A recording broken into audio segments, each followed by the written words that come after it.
Welcome to part 3 of our Turfgrass 101 series, a 3-part primer for turfgrass professionals. I'm Mark Schneider, a technical sales rep with Nutrite. We're going to talk at this point a little bit about our cultural practices and how they influence turf growth. Really, if we start with site conditions, this can be a tremendous influence on plant health and really what you have to do to get a good stand of turf growing. The amount of light, soil temperature, the amount of traffic, irrigation, rain or supplemental, and soil microbiology, another big factor in turfgrass management. When we talk about light issues in lawn care, here's 2 examples, heavy shade on the left and full sun on the right.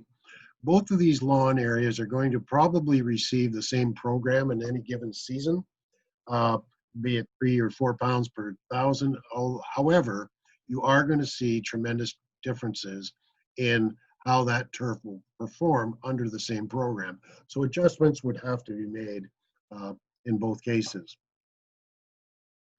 Soil temperatures, I like to use this graph here just to kind of show you the influence of soil temp and really what the optimum time is to start your fertilizer program. If we look at the April to June temperatures, and these were taken here in central Ontario a couple of years ago, and this is from direct soil temperature readings, starting at the beginning of April here, moving into the end of April. The 2 black bars represent sort of the areas where the turf soil conditions are such that turfgrass fertilizer will start to release. If we look at the early April into May period, there's not a lot of anything happening above 10C, so really not a lot is going to go on. The 10C line and then the 21 or 22 degree at the upper end of the scale here represents really the optimum temperature band for fertilizer to be released. We don't really get into those temperatures until we get into sort of the early to mid-May, depending a lot on the ambient temperatures. As we move into the end of May, of course, soil temperatures are such where you can apply any product at that point and your fertilizer is going to start to release. As we go into the last half of the season through July into August, of course, higher soil temperatures, sometime exceeding that 22 bar there, I would, you're still going to get tons of microbial activity, tons of release until we get over here into sort of the end of October and into the first couple of weeks of November. That is really, towards the end of October, is really the timeline where you'd want to stop your applications in mid to late October, because after that period, not a lot of the fertilizer is going to release and be taken up by the plant.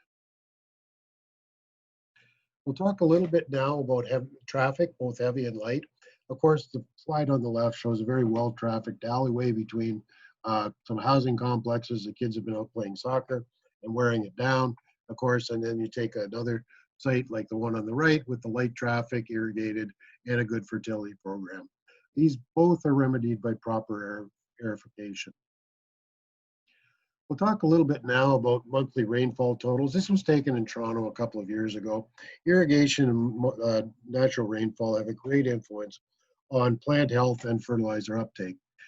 This is typical. We're looking at about 570 millimeters over that 6 to 7 month period, which equates to about 22.4 inches of rain over that 8-month period. This can vary from time to time, but you can really see where the rain really starts to happen in May into June, lightens up a bit in July. August can be up or down. September, October, again, heavier rainfall, and can have a great influence on turf conditions. This is what we call a root shoot graph, and we really have to think about this when we're designing our programs. The goalposts that I show here really kind of start off in the spring and finish in the fall, and that's really our growing season, or growing and mowing season. And if we look at the shoot growth here in the top for a cool season turf, really without doing anything, you're going to get a lot of top growth. As you see, as we go through the summer, the top growth is going to subside and then increase again in September and fall off a bit in November, October, November. Consequently, if we look at the bottom half of the plant, both the root system, it's very deep in the summer or early spring or early summer. And then as we move into midsummer, it starts to shorten. So really, this is, in some cases, peak stress time for turf especially if it's in a sports field application. That is when the areas are being used the most. We'll talk a little bit about soil microbiology.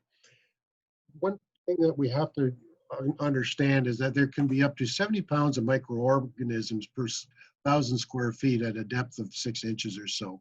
And that is an incredible amount that's available to us naturally. And it has a great influence on both health of the plant and fertilizer release. As it says in the graphic on the left, there's up to 50 kilometers of mycelium, hundreds of species, 10,000 nematodes, 100 million or more bacteria, 10,000 different species of those, up to 5,000 individual insects, arachnids, mollusks, and worms in 1,000 square feet, hundreds of species of algae, hundreds of thousands of protozoas. And in a handful of soil, there is about 0.5 grams of living matter in a handful of soil, or 5 tons per hectare, which is a considerable amount. Think about 5 skids of fertilizer per hectare of land, and that is just in microbial activity. The graphic on the right, I like to show simply because it demonstrates where microbial activity is happening. If you've ever had to dig up an old cedar post, fence post of any sort, you'll see where it's often quite rotten right at the surface, and that's telling you that the microbial activity is happening in that top few inches at the surface there. Talk a little bit now about irrigation practices. As I mentioned in the last couple of slides, we get between 20 and 30 inches here in central Ontario in our growing season. But here's the rub. We can require up to 2 inches per week in bluegrasses that are used typically in a home lawn setting. So we can have a deficit of 20 to 30 inches per season, hence the need for supplemental irrigation. And one thing I stress with most of my clients is that we require deep infrequent versus light frequent irrigation cycles. Thatch development, if we've overwatered, can be a hindrance. One thing that we have to be cautious of is both wilting point and footprinting if it gets through the hot days of the summer. Compaction issues are exacerbated by heavy irrigation, and it can also lead to anaerobic soils, that meaning lack of oxygen if the pore space is full of water. So you have to be very judicious in the amount of time that you water and when you water. Again, demonstrating too much versus too little. The slide on the left demonstrating the anaerobic soil conditions, very low soil oxygen, which can lead to compaction, and black layer, another function of an anaerobic soil. Too little, of course, we have no recuperative potential, permanent plant damage, which may require overseeding, and it will obviously increase your weed population because typically they're the first things to come back into the void that are left by the dead turf. A little bit about wilting point. Quite often you'll see this both in athletic fields and home lawns. And really what we talk about is the PWP, or the permanent wilting point, is defined as the minimal point of soil moisture the plant requires not to wilt. If moisture decreases to this or any lower point, the plant wilts and can no longer recover turgidity when placed in a saturated atmosphere for 12 hours. So really, you've lost all the water from inside the plant itself. We'll talk now about some cultural practices. Aerification, you've heard me mention, coring, which we can require thatch removal and is an excellent way to overseed. Overseeding itself, the rates, the timing, the species selections, the importance of phosphorus at seeding time is also very important, especially if you're sodding or seeding. Mowing frequency, good old 1/3 rule, never take off more than 1/3 of the plant at a time. Sharp mowers are essential, rotary versus reel, striping, etc. Weed control, selective and non-selective. Discuss this in this section. Purification, well, what does it actually do? It relieves compaction. It can increase soil microbial activity, removing the thatch through the coring. And it is essential for proper water movement and increases the air to the root system itself. There's 2 major types of aerifying cores, the solid tine and the hollow core. And typically, depending on the turf sward, it's usually done several times per season. What are the advantages of soil aeration? This slide was provided to us by Dave Smith from DCS Agronomics. And he uses a term called good soil tilth, and I like that term because it really does describe what's going on. You've got air and water moving together through the soil, both upward and down. In a compacted soil, as shown on the right, you have very limited water infiltration along with air infiltration and root growth. So that could really be a hindrance to the plant itself. Here's an example done by Dr. Goss back in the early 60s at the University of Washington, showing the water movement in soil after aerification. This was done in sort of an aquarium type setting where he filled it full of sand and then it aerated or punched a hole in it, just backfilled it with a different material to show you how water moves through the profile after the 0.2, 0.4, and 1 hour period. You can see how it flows around the actual hole that you've created through aeration. We'll talk now a little bit about soil layering, something that can happen from time to time after top dressing or sod work. It must be addressed by aerification. It really does inhibit water and root movement, and it can lead to anaerobic conditions in the area above the layer. This was a clay layer introduced to, that was harvested off a sod farm and then transported to the area they sodded. And really there was very poor rooting in that section as a result. Thatch, it really is that top inch or so underneath or above the soil surface, but below the plant itself. A loose intermingled organic layer of dead and living shoots, stems, and roots that develop between the zone of the green vegetation and the soil surface. It begins to build up when turf produces organic debris faster than it can be broken down. It really does inhibit water infiltration. It's a great harbor for weed seed banks, insects, and disease. We try and keep it below 1 inch or less. We'll talk now a little bit about overseeding, really how it replenishes the seed stock in the soil. It's best to be done by slit seed or after aeration. It really helps to increase turf density. And it really acts as a weed suppression due to cover. Late summer and early fall are the best times. If you have to do it at another time, make sure that you've corrected for that and you have the ability to irrigate and fertilize as needed. I often recommend starting with a starter fertilizer high in phosphorus for seedling germination, both in overseeding and sodding operations. Now we'll talk a little bit about some of the new products that we here at Nutrite have developed, some of our overseeding products for broadcast or patch repair. Starting at the top, we have our 242 with biochar. It's a 50% organic-based fertilizer, 40% seed, and 4 different cultivars of seed, and 10% biochar to enhance germination and rooting.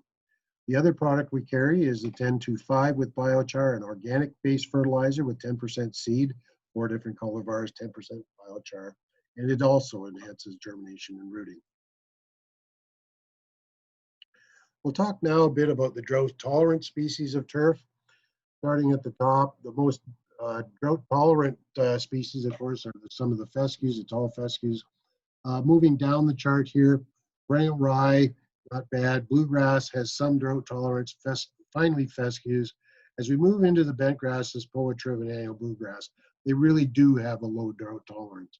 So when you're selecting a turf type for overseeding, bear this in mind when you're speaking or when you're picking out a seed to renovate an area you might be involved with.